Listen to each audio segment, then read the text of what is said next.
जोगिया हो राम।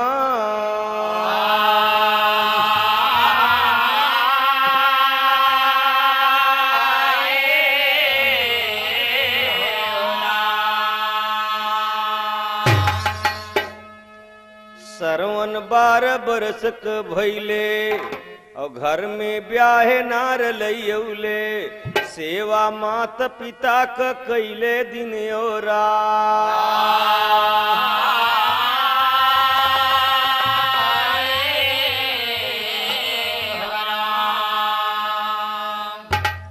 राम नाम के नाम से जल शरीर हो जात, नाही आवत जाल में काल खड़ा पछता।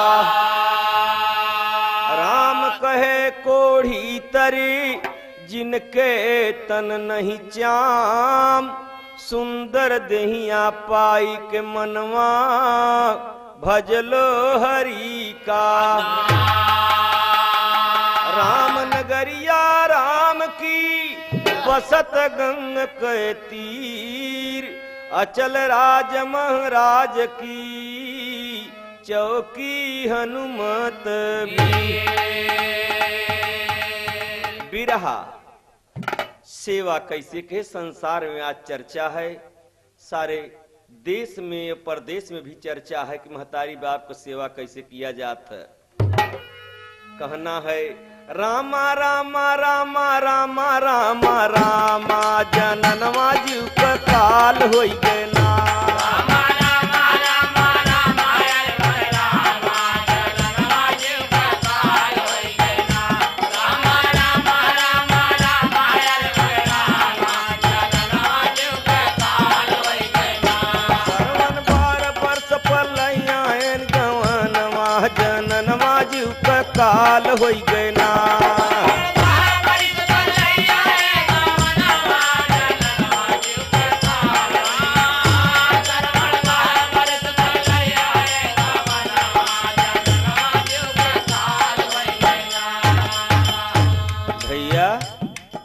सरवन के महतारी बाप जी सुनिए बात विचारी, अंधी अंधा सरवन जी के रहे बाप महतारी जी। अंधी अंधा मन में सोचे है मुसीबत भारी जी, बचवा हमरे अकेले सहत मुसीबत सारी जी। पता नहीं कब शादी हुई है घर यही है बहुआरी।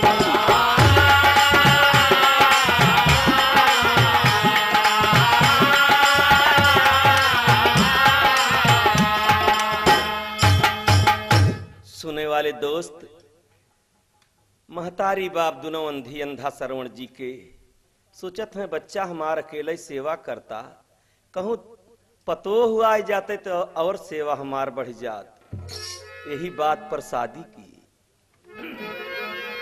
तो जब दुल्हन आई तो अंधी अंधा मन में हर्षे, और देखई बदे बहू के तरसे टपक नीर नयन से जस बरस समनवा जननवा जी के काल होई गया।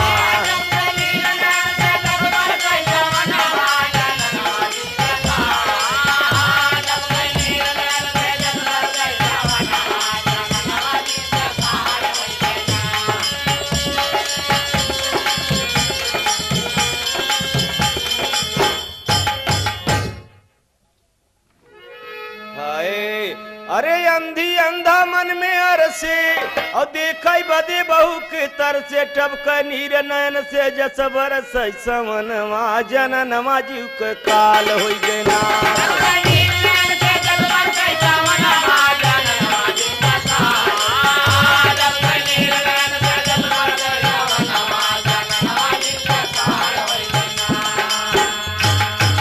भैया ऐसे कुछ दिन बीत गवा, सरवन क नार गई ऋषियाए। कब जीव छोड़ी है अंधी अंधा, हे भगवान गए उबियाए। खटिया खटिया खीर खियावे, अंधी अंधा गए दुबराए। एक दिन सरवन देखन लागे, पिता के संग में गईले खाए। पिता कथारी अपुआ लैलेन, आपन पिता के दियनी सरकार।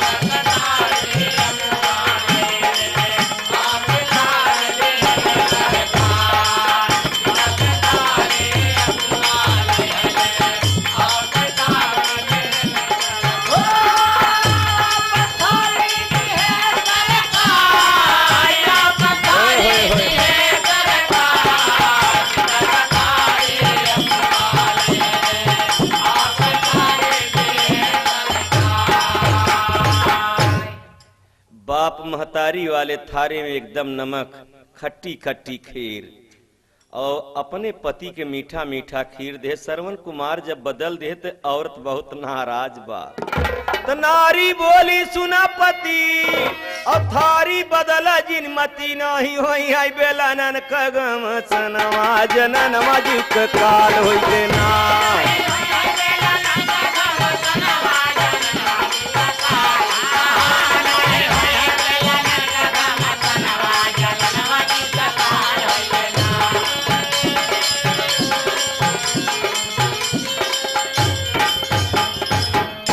श्रवण कुमार अपने औरत के कहे हमार घर छोड़ दो, हम माँ बाप के सेवा से हम वंचित नहीं रह सकी, हमार घर छोड़ दो। औरत रोवत ऐसा गलती नहीं करे, लेकिन श्रवण कुमार कहे ना। तो जब अपने मुहे में खीर ना आवत है बाप महतारी वाला तो एकदम नमक कहना है खीरिया खवाए नहीं, अरे लागे नून खार हो खीरिया खवाए नहीं।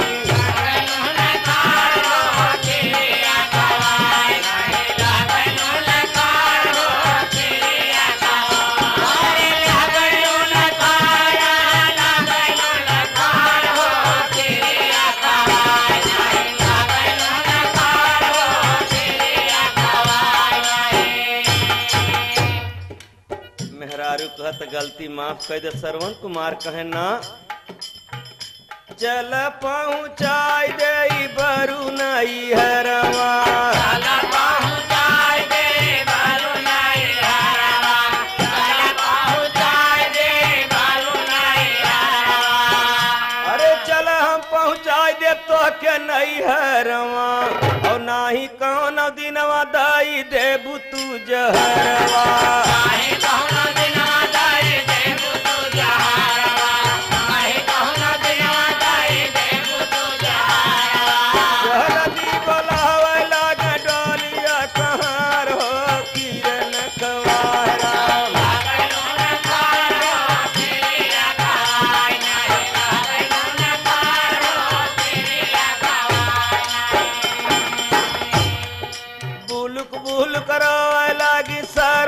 कनारी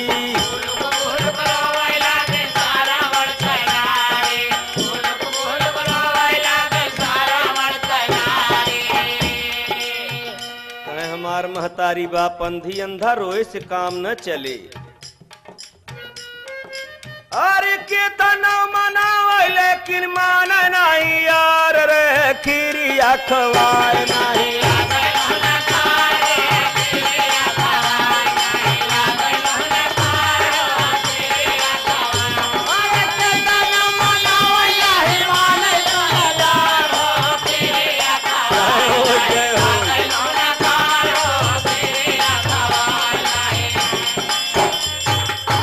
खबरदार सब नौटंकी छोड़ो, चलो हमार घर छोड़ दो।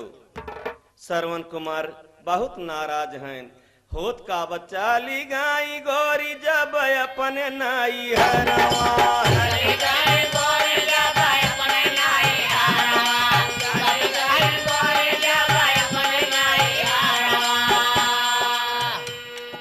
वही श्रवण सोचे लागन मन में बिचरवा।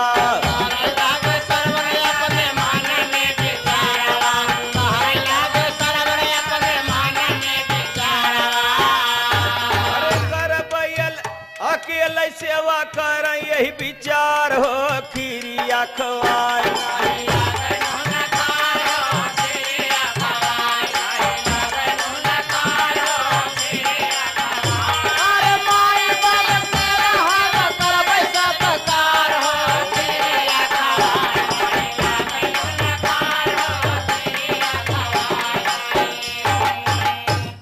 महतारी बाप कहते हैं बेटा तुम अंधी अंधा के बेटा तुम औरत न छोड़ो बेटा किसी तरह से तुम्हार शादी भई कहे नहीं माँ हम अकेले सेवा करब सरमन कहे करब हम सेवा खियोब कंद फूल फल मेवा अरे देवी देवा पूजब गंगा सननवा जननवा जी काल हो गए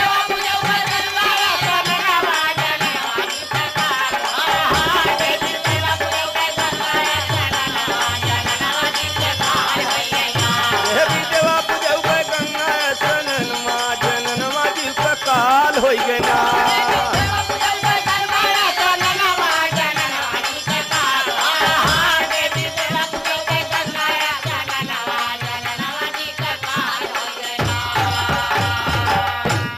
सुने वाले दोस्त ये गाना सुने तो महतारी बाप को सेवा किया कैसे जात जरा ध्यान दें आप फिर भी औरत संग नहीं छोड़ता श्रवण कुमार सोचत हैं कैसे तीर्थ कराओ गाड़ी मोटर का साधन तो कोई बा नहीं सोचत हैं कि कवने जतनिया से हम तीरथी कराऊ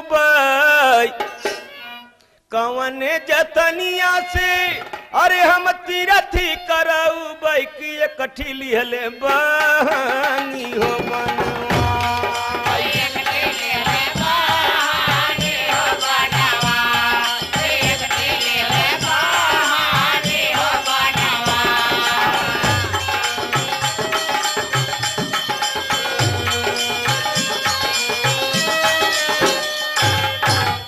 बहिया सोचत हैं कैसे तीर्थ कराऊ कहे कवने जतनिया से आखिर हम दुनिया में घूमऊ बैकी कठी लिहले कांवरी रे बनवाई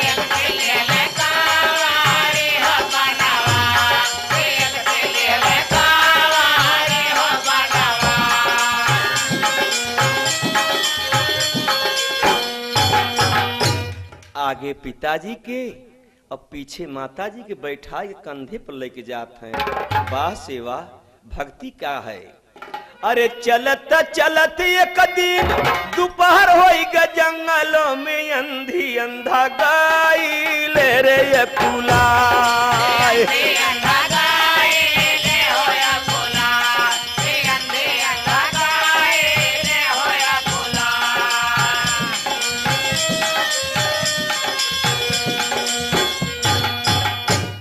अंधी अंधा बहुत दुखी हैं सारे तीर्थ करके जब लौटे तो सोचत है बेटा हलक सुखानी बबुआ लागबा पियसिया अरे हलक सुखानी बचवा लागल बा पियसिया कितनी देते पानी अरे पिया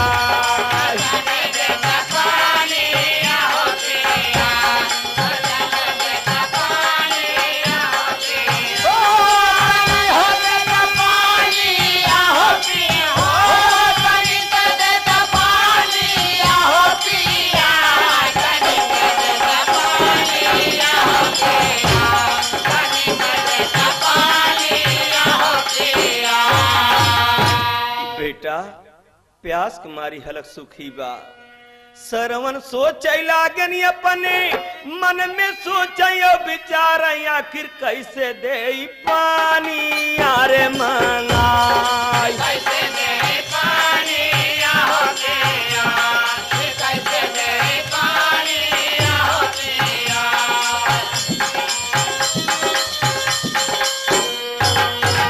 अंधी अंधा के छोड़ी दहल सुन बीचे बनावा में सरवन जी गाई ले हो भगा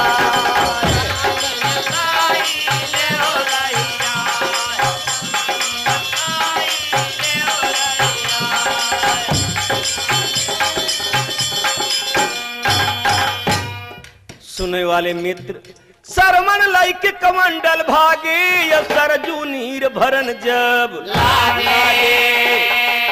जब कमंडल भगभकान वही समय में राजा दशरथ शिकार खेले गए हैं और सगे भाई ने श्रवण कुमार तो सरवन लाइक कमंडल भागे या सरजू नीर भरन जब लागे।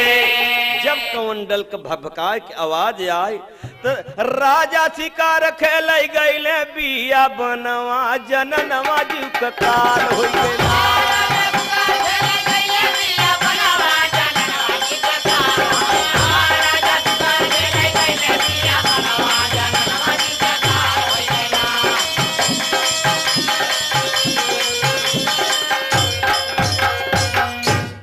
उसी समय में दशरथ जी बेअंदाज के तीर चलाए, शब्द वेदी बाण मारा। कहना है मिर्गा समझ के सुनो राजा दशरथ, मिर्गा समझ के सुनो राजा दशरथ, अरे अंदाजे में तीर चलाना पड़ा।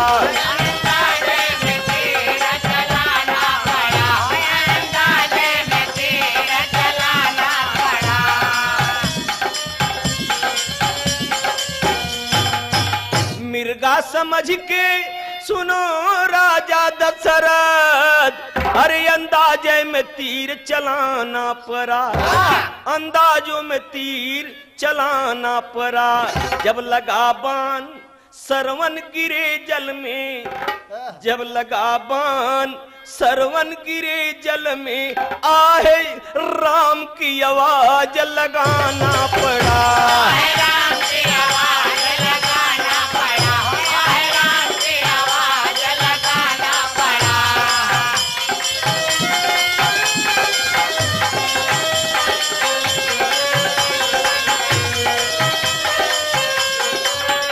आहे राम की आवाज लगाना पड़ा, लगाना पड़ा। आहे राम की आवाज तो लगाना पड़ा, आहे राम की आवाज लगाना पड़ा, आहे राम की आवाज लगाना पड़ा। मिर्गा समझ के सुनो राजा दशरथ, अंदाजों में तीर चलाना पड़ा। जब लगा बाण सरवन गिरे जल में, आहे दर्द भरी आवाज राम का सुनाना पड़ा। जब दर्द भरी आवाज सुने राजा दशरथ, झट दे सरवण के गोद में उठाना पड़ा।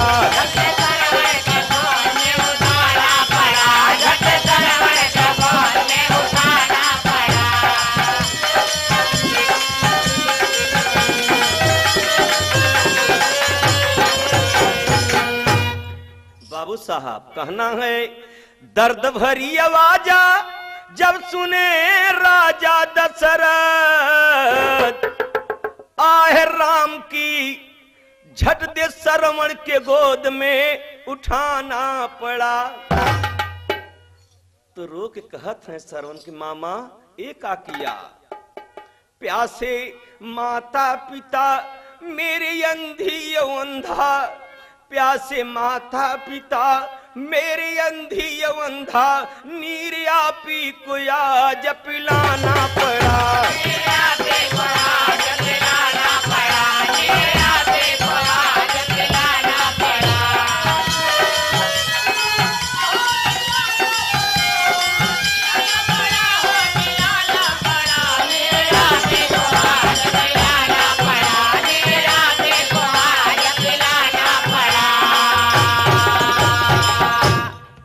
मामा वैसे हमारी भक्ति पूरी कैसे हुए? ये जल आप पियई हैं और पानी लेके जाई ही मामा, तो बोली ही न बोल दे ही आवाज पहचान दही तो मेरे माई बाप पानी न पी तो हमार तरन तार कैसे हुए? कहत है श्रवण कुमार लई जाती है हाथ में पानी, अरे लई जा दी है हाथ में पानी, मुख से बोले जिन कछु बानी, रामा रामा रे हो मोरे रामा, रामा रामा रे हो मोरे रामा। बचे जिनगानी मम्मा तब हुई है तरनवा रे जननवा, जीव का काल होई गया।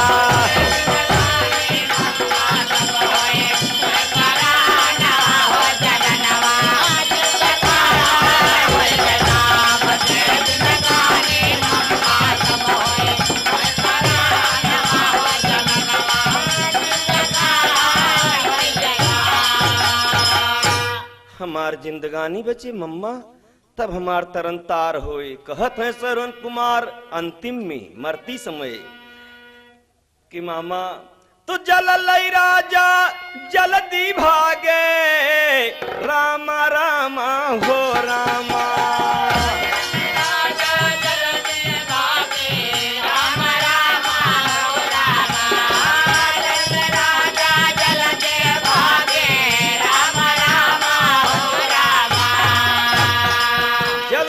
राजा जल्दी भागे, रामा रामा रे रामा। और अंधी अंधा के पहुंच गए आगे, रामा रामा भजू रामा।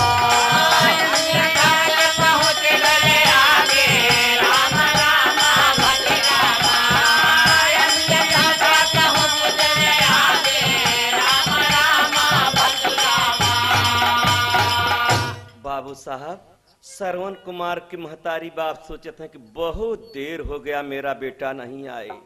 थोड़ी देर के बाद कुछ आवाज आवत, के है भैया के है, बोलते काहे न। अब राजा साहब बोले कैसे बोले दशरथ जी, तो कहत है नंदी अंधा चुप क्यों खड़ी अभेद नहीं जानी, रामा रामा भजू रामा।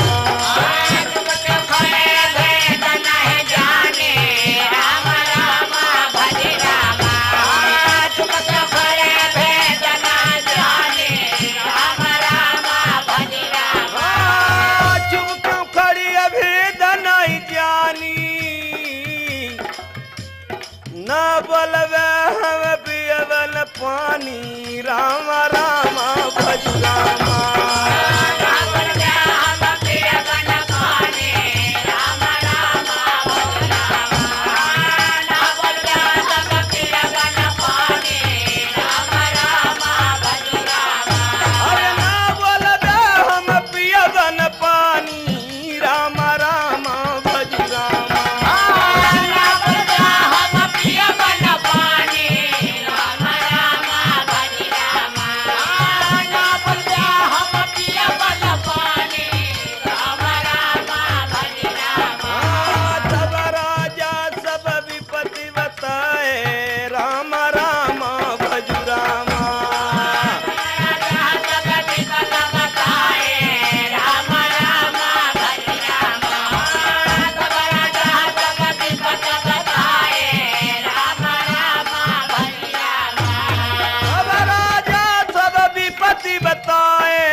सुनाए राम रामा भजू रामा।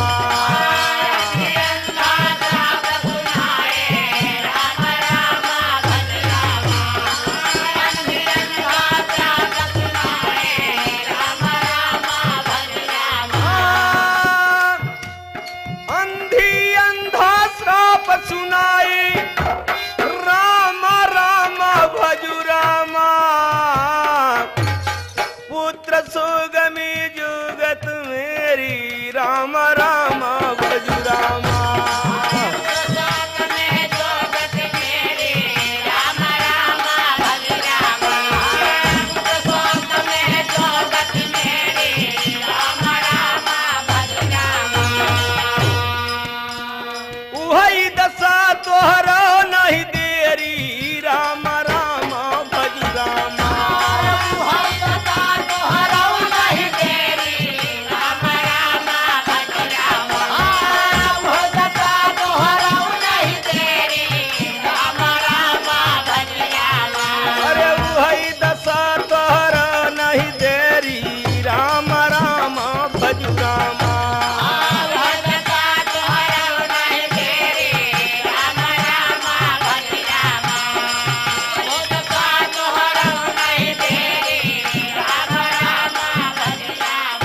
वाले मित्र, अंधी अंधा श्राप दे दिया कि जैसे बेटा मेरा मरा और पुत्र शोक में हम तड़प के मरत है, वैसे दशा आपको हुई, यही श्राप दिया। ते इतना कह के गए सुरधाम, और हर जब बन जात रहे सीता, अरे निकर गया लड़ाई राजा दशरथ का परनवा, जननवा जी का काल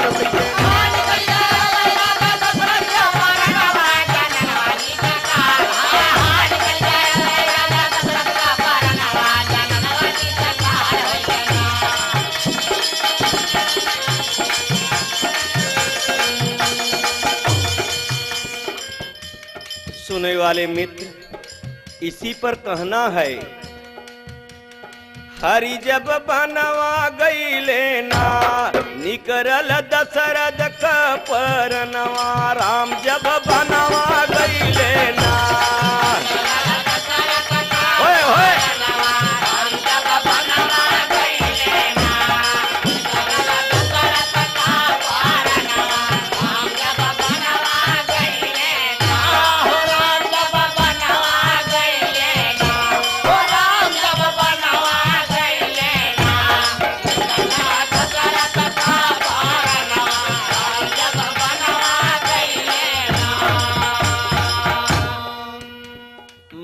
बाप कर श्राप छुटे न भैया, सबके उ समझाई कवितैया हो, भैया समझाई कवितैया हो, भैया समझाई कवितैया। सेवा कैल हमरे भैया, ऊंचा माई और बपैया, बतिया समझ सब वीरनवा, हरि जब बनवा गईले ना,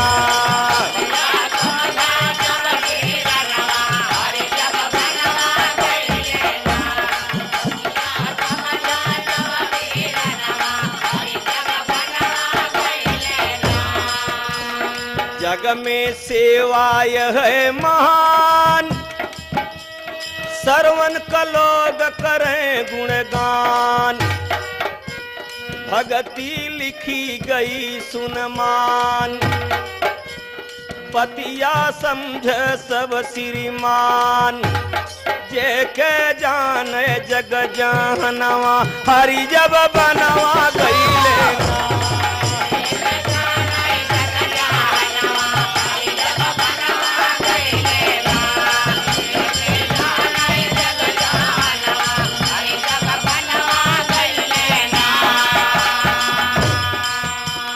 संसार में चर्चा बा तो उनकर चर्चा लोग करे तमाम, सरवन कर सेवा जग में चर्चा करे, सुना घन श्याम जननवा जीव का काल हो गए ना, अरे राम कैलाश सुनावे पंचन के समनवा, नयनवा जीव का काल हो गए।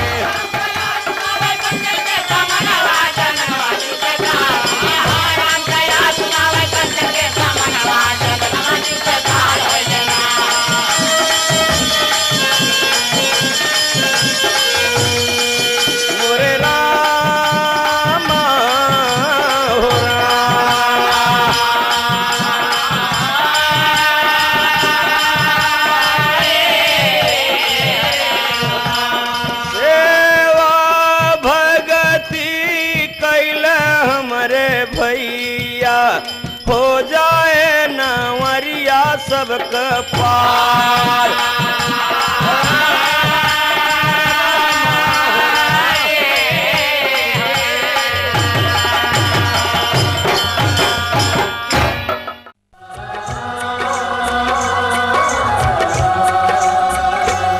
कभी प्यासे को पानी पिलाया नहीं, बाद अमृत पिलाने से क्या फायदा, कभी प्यासे को पानी पिलाया नहीं, बाद अमृत पिलाने से क्या फायदा, कभी गिरते हुए को उठाया नहीं, बाद आंसू बहाने से क्या फायदा।